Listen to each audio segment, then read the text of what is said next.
Halo guys, welcome back to Slotok ID dengan gua Philip Fitlarono di sini. Hari ini gue bakal ngebahas terkait dengan siapa pencipta dan siapa pemegang hak cipta. Jadi banyak sekali perbedaan yang kita bingungkan ya terkait siapa itu sih pencipta dan siapa sih yang menjadi pemegang hak cipta.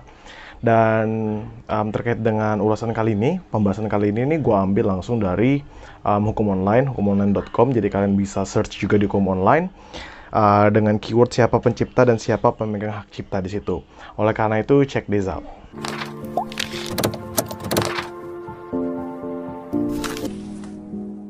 Nah, jadi pengaturan tentang hak cipta itu kita dapat temukan dalam Undang-Undang Hak Cipta sebenarnya, itu Undang-Undang Nomor 28 Tahun 2014.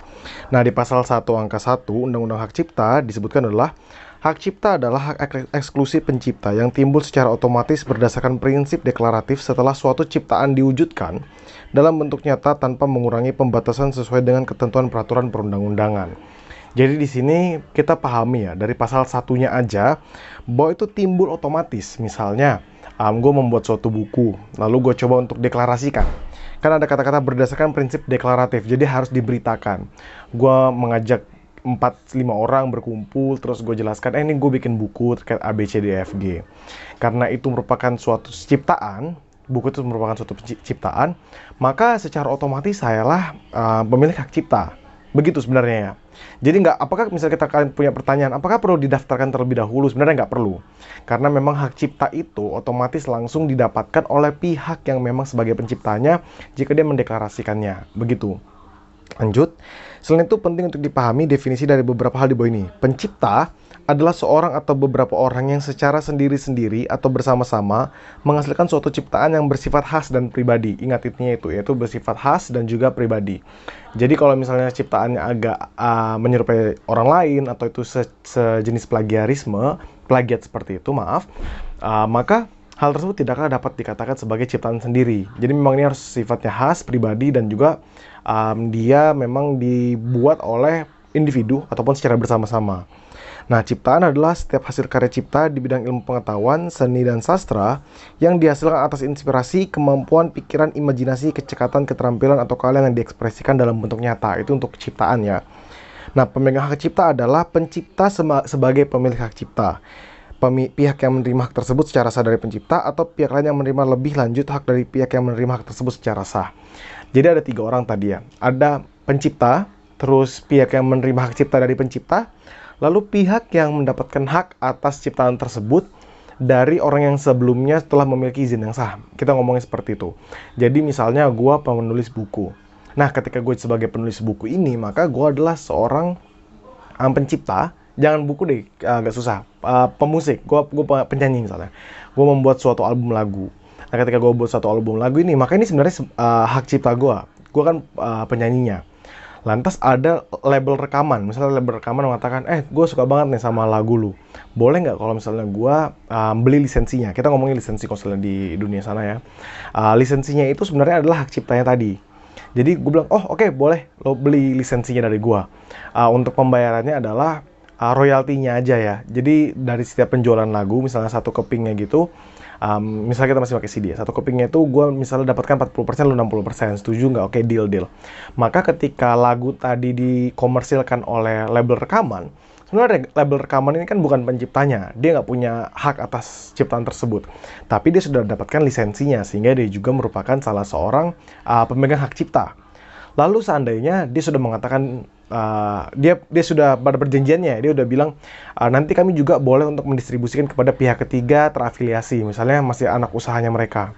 Lalu disetujui oleh penyanyi tadi, misalnya gue tadi sebagai penyanyi gue menyetujui, oke nggak masalah, yang penting gue tetap royalti setiap keuntungannya ya. Akhirnya label rekaman tadi memberikan terusan lagi, dia memberikan hak lanjutan lagi kepada pencipta yang lain, kepada orang lain, baik itu orang lain ataupun perusahaan lain ya, untuk bisa mengkomersialisasikan lagu gue tadi. Nah, sebenarnya itu penjelasan terkait dengan hak cipta.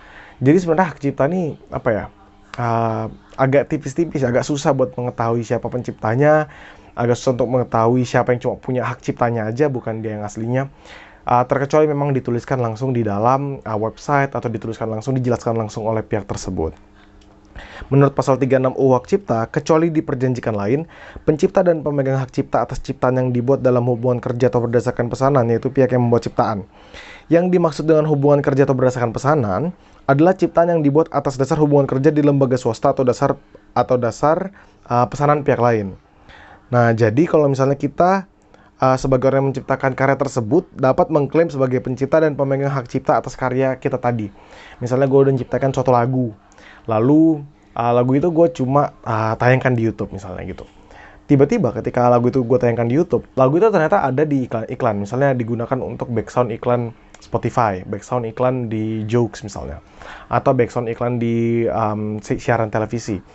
Mereka tidak memberikan gue royalti misalnya, mereka tidak memberikan gue uang. Nah itu gue bisa tuntut terhadap permintaan pelanggar hak cipta tadi. Jadi gue bisa menuntut mereka untuk memberikan bayaran kepada gue terhadap hasil komersialisasi dari apa yang mereka dapatkan tadi.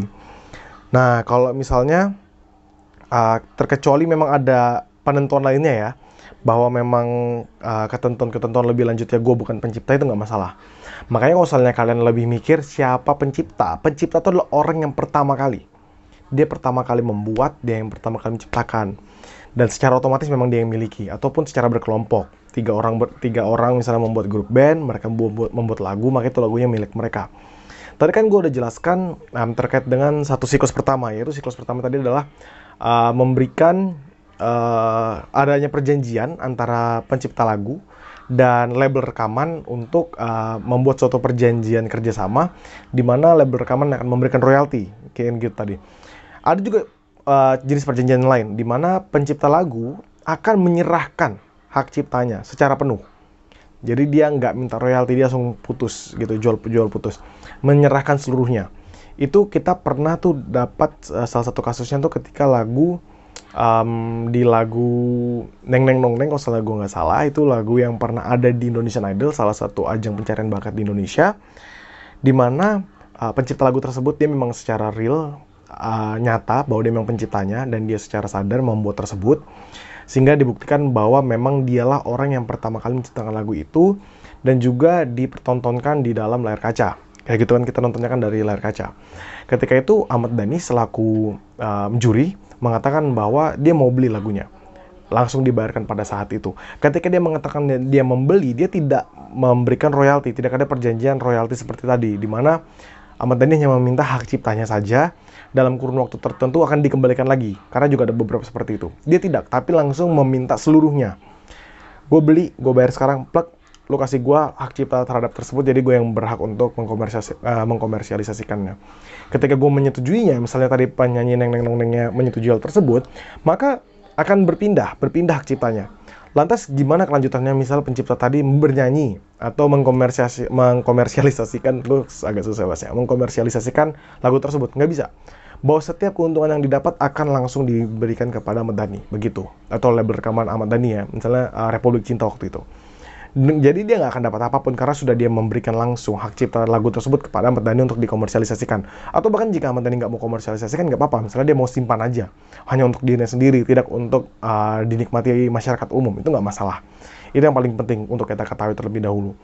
Lalu ada juga jenis lain, misalnya dia bayarnya via royalti, atau misalnya bayar via saham juga bisa, dan diberikan batas waktu, misalnya dalam jangka 15 tahun